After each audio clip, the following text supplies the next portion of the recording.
Today, I am creating the strongest character that ever lived in the Demon Slayer universe. And yeah, if you watched our previous videos on this current series, then you understand that, no, you didn't already watch this video. I mean, today, we make this video even more challenging, way more difficult, and quite honestly, incredibly more fun. And how do we do that? Here's the extra rule we add for today's video. Instead of taking the traits our character will have from whichever character we want, we'll do something more interesting instead. We'll instead spin a wheel, get the character we are given, and then we'll have to choose a trait from that character to add in the character we are creating. And yeah, as you can understand, this will become incredibly unpredictable, as we don't know where the wheel's gonna land next. Should I save a given trait for another character, or should I use this trait now that I get the chance and hope that the next spin will not give me something terrible? As you understand, there's a fair bit of luck involved in this. I think you probably learned the drill by now, right? Let's begin with some small ground rules. 1. Obviously, as soon as a character is used, they're removed from the wheel so that we cannot get them again. And the final rule, because the previous video we made on Jujutsu Kaisen, well, things went a little bit downhill. I'll add another new rule here. 2. We'll have one use of a discard, meaning if we get a character we don't like for one time only, we'll be able to discard them and spin the wheel once more. Since we only have this option once, we'll have to make really good use of it. Okay, so the traits we're tasked to give our character are the following: race, speed, sword-wielding skills, fighting spirit, agility, talent, intelligence, battle IQ, physical strength, durability, stamina and endurance, flexibility, breathing form, a special ability, and a discard option. As we move on, depending on the choices we make, we might be able to add more traits for our character. Spinning the wheel.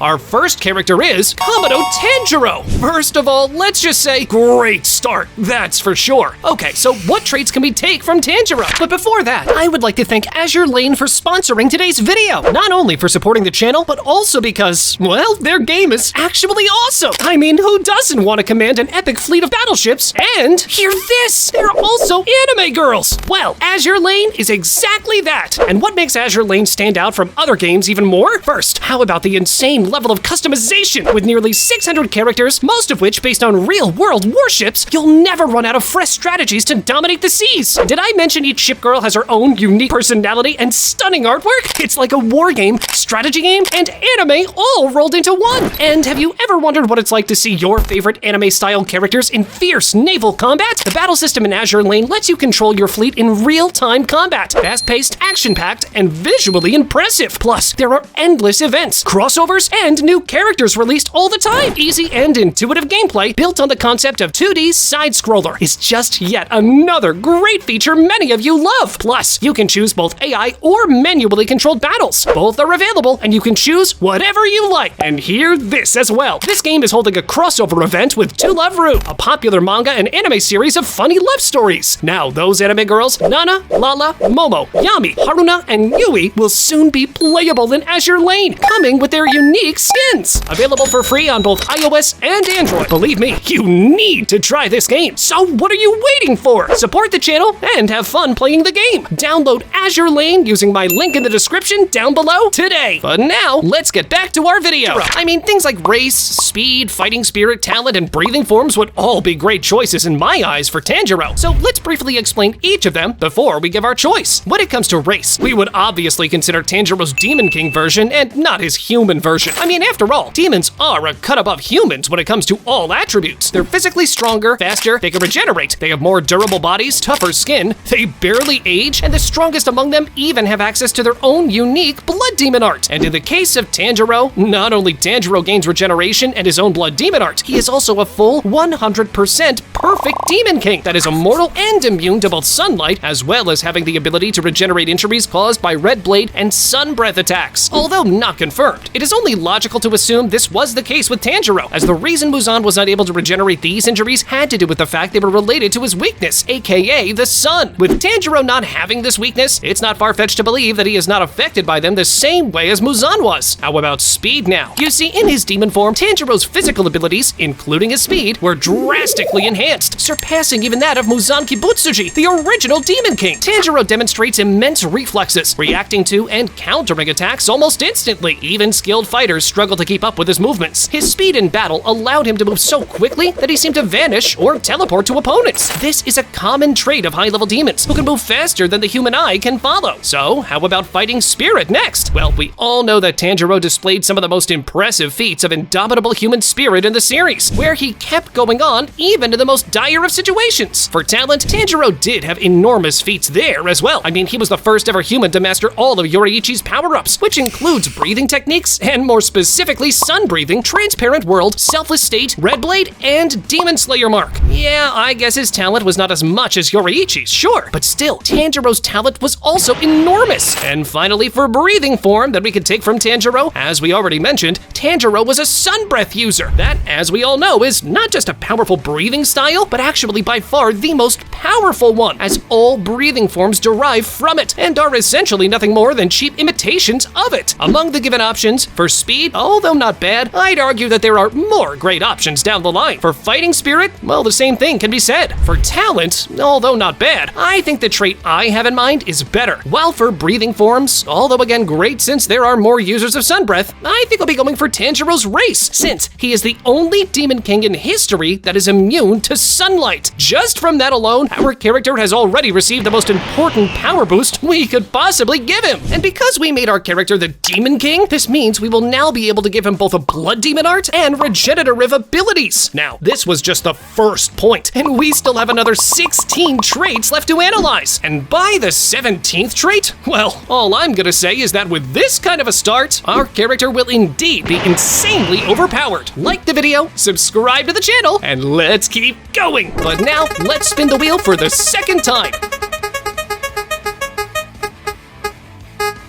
The character we now get is Nakime, but what should we take from her? Let's find out. Well, in my eyes, the only thing we can use Nakime for is her blood demon art. Okay, truth be told, we could have taken someone else in order to take a stronger blood demon art, since, you know, a strong blood demon art is one of the major, if not most important trait our character will have. So in reality, we will either take Nakime's blood demon art here, or use our one-time discard option. But is it worth using our only discard this early in the video? Well, let's check. You see, her blood demon art is called Fortress Manipulation. This ability grants her control over the Infinity Castle, a vast, complex dimensional space used as a hideout by Muzan Kibutsuji and his demons. Nakime has the power to manipulate the structure of the Infinity Castle at will. By playing her biwa, she can change the entire layout of the castle, creating or removing rooms and shifting walls, floors, and corridors instantly. This makes it incredibly difficult for intruders to navigate the space, as they can quickly become disoriented or trapped. I will not say that this ability is the strongest one to have in the world of Demon Slayer, but I will say that this ability is pretty good, and we should definitely not use our discard option here. Our character now has Nakime's blood demon art. Up next, let's see our third character.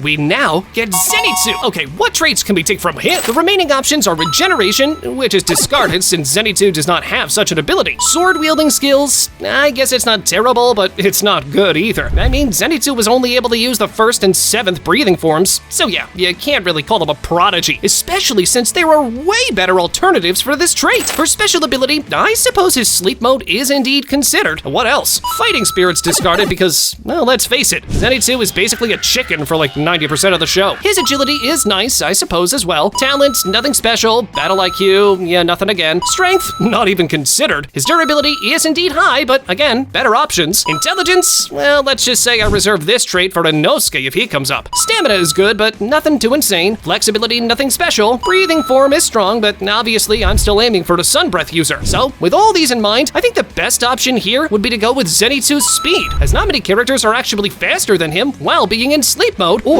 while in Lightning Breath's 7th form. Our character now has Zenitsu's speed. Let's spin the wheel once more.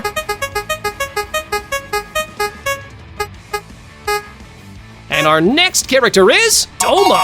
Okay, so how should we use him? Doma does not use a sword, so sword-wielding ability is out. Fighting Spirit, again, I don't think it's anything special. Agility, he's not bad, I guess, but I think it'd be a waste to use Doma for a trait like Agility. Talent, again, nothing too insane. Battle IQ, he's definitely good, so for now we've got that. Strength, again, he's pretty good. Durability, once more, quite good. Stamina the same. Intelligence, nothing too special, I guess. Flexibility, again, nothing special. Breathing form, he doesn't have have, and finally regeneration, which he surely excels at. So among the options we have, I think the best one by far is regeneration. I mean, in the world of Demon Slayer, the only characters who displayed better regenerative abilities than Doma are Muzan, Demon King Tanjiro, and Kokushibo. In reality, we saw Doma regenerating after Akaza literally blew off half of his face like it meant nothing. He can quickly nullify the effects of poisons, which is showcased during his battle with Shinobu. Even her heavily toxic blood, designed to kill demons, only slows him down temporarily before his regeneration adapts and neutralizes the poison. Our character now has Doma's regeneration. For our fifth character,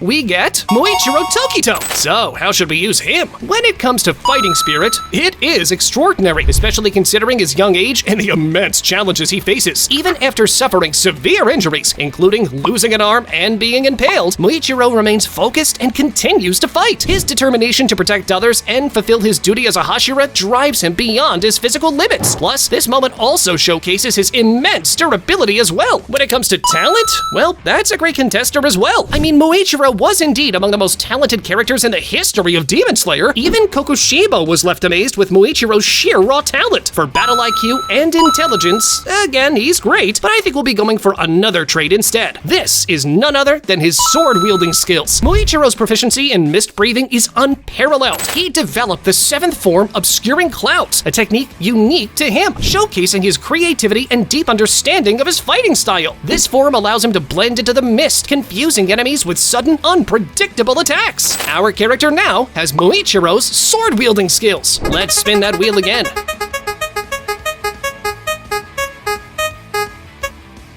And our next character is Nezuko. Okay, for her, I think there's only one trait we should be taking, her special ability. But what is that exactly? Her ability to change her size, shrink, or even enlarge herself depending on the situation. And for anyone ready to say that this is probably part of her blood demon art, well, I beg to disagree. I mean, her blood demon art is exploding blood, something completely unrelated with her ability to change her size. Yeah, truth be told, this is not the most insane of special abilities out there, but we don't really have any other better options for her. We either take this or use our one-time discard option. So I think I'll be taking Nezuko's special ability instead, since we're still early in the video, and we're probably gonna need to use our discard option for something that might be worse down the line. Our character now has Nezuko's special ability. Let's spin that wheel again. We now have Shinobu Kocho. Okay, which trait can we take from here? Well, the remaining ones are the following: talent, battle IQ, intelligence, strength, agility, durability, stamina, flexibility, breathing form, and a discard. Let's briefly see each of them and which of these we can use. For talent, well, she was indeed a Hashira, but she was arguably the weakest one, so I think we won't be taking her for this. For battle IQ, again, even though not bad, she is not something extraordinary. The same goes for intelligence. Strength, she was actually the weakest Hashira of her generation in terms of physical strength. That much that her katana is not even meant to fully behead demons, but rather sting them, as her katana is significantly smaller and lighter than normal ones. For agility, well, now we're getting somewhere. This trait Shinobu definitely excels at. In reality, she was actually the most agile among the Hashiras, and could combine both speed along with her outstanding agility to outmatch her opponents. Durability, stamina, flexibility are all good, but again, nothing special. And for breathing form, I don't think hers is anything that special either. Our choice is to take her agility. So, our character now has Shinobu's agility. But let's keep going.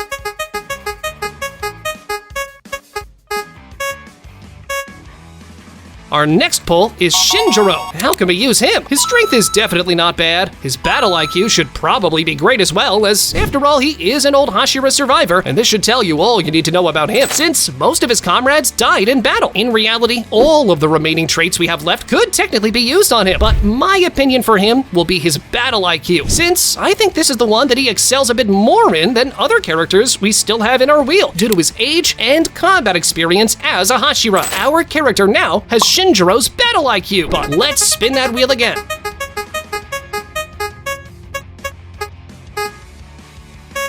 And our next character is Daki. All right, she is indeed an upper moon, but I'm gonna admit that I'm not so happy about this. Like, Daki's traits are pretty trash. Without Gyutaro, she would have been dead decades ago. So how can we use her? Well, we still have durability, stamina, intelligence, flexibility, breathing form, and a discard option. Among the options, her durability, I suppose, is okay, and so is her stamina. Intelligence has nothing special, and same goes for flexibility, while breathing form, she doesn't have any. I think that now is a good time to use our discard option. So, we just used our one-time option of a discard on Daki, but we're gonna spin the wheel again.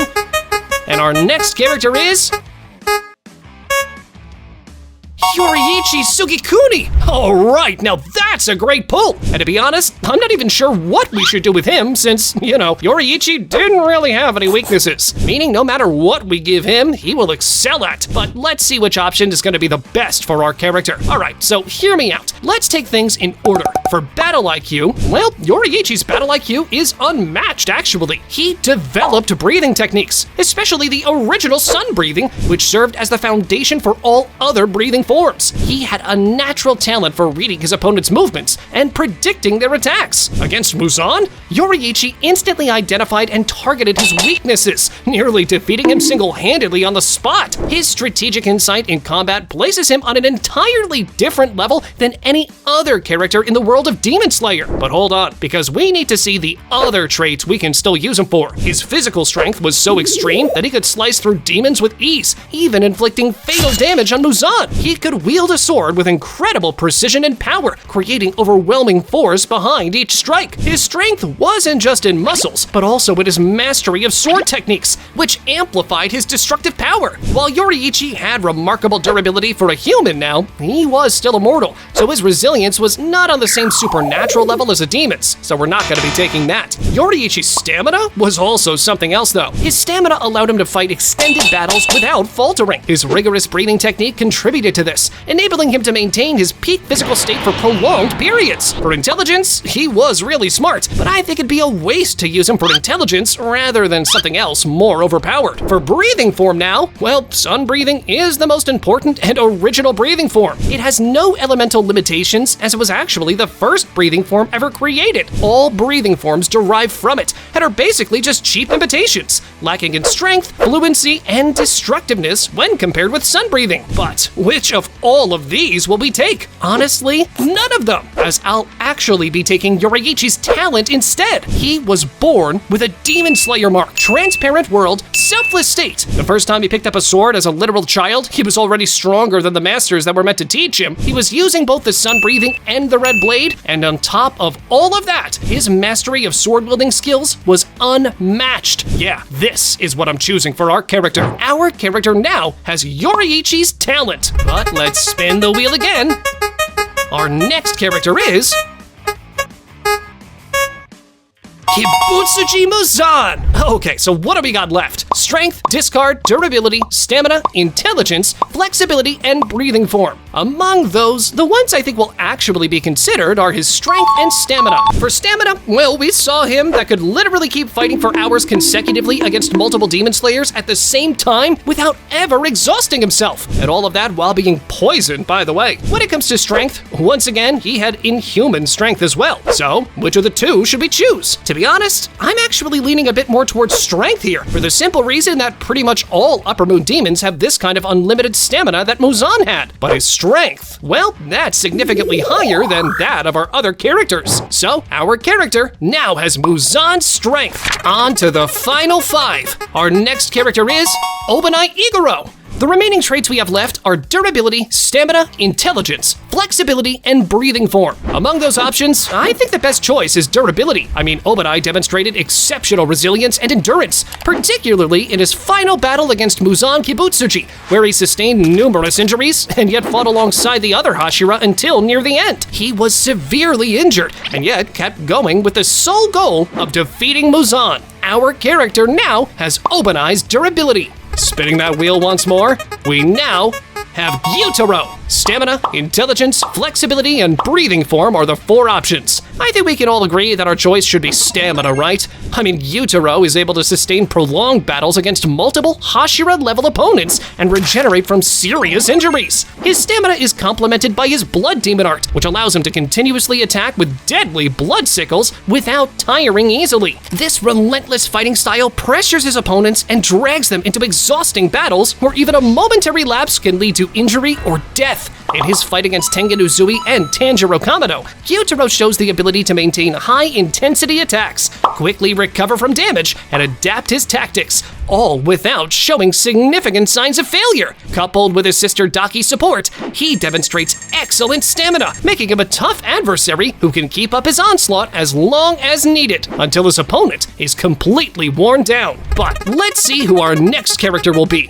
Sabito! Intelligence, flexibility, and breathing form are the remaining choices. Now in reality, this is really between intelligence and his breathing form, aka water breathing. Between the two, I think I'll be taking his intelligence, as I'm really hoping for the sun breath user. You see, Sabito demonstrated remarkable skill and wisdom, particularly for his age. During his time under Urokodaki's training, he quickly mastered advanced swordsmanship techniques, showing a deep understanding of combat strategy, breathing styles, and situational awareness. His intelligence is evident in his ability to teach and guide Tanjiro Kamado during his training. Sabito's insight into Tanjiro's strengths and weaknesses allowed him to push Tanjiro towards greater precision and focus, showing a level of perceptiveness and patience uncommon in most young demon slayers. Our character now has Sabito's intelligence. On to the last 2 pulls.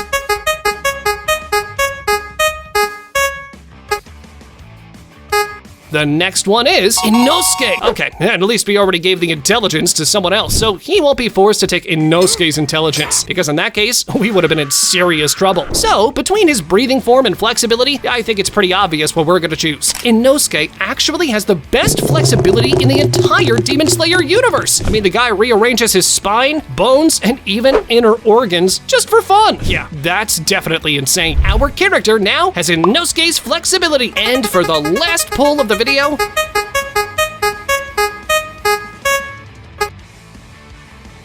we get Kokushibo. All right, I'm not complaining here. We actually got the second strongest breathing form in the entire world of Demon Slayer. Sure, it could have been a sun breath user, but hey, it could have been something way, way worse. You see, moon breathing is designed to mimic the crescent shape of the moon, with each technique involving sweeping, curved slashes that resemble moonlight arcs. Unlike other breathing techniques used by humans, moon breathing is enhanced by Kokushibo's blood demon art, allowing him to conjure numerous crescents in rapid succession. This fusion makes the techniques even deadlier, as the blade attacks multiply and come from unexpected directions. Our character now has Kokushibo's breathing form, aka moon breathing. Click on this video next, where we explain as well as rank the top 30 strongest characters in the world of Bleach. Go on, check it out!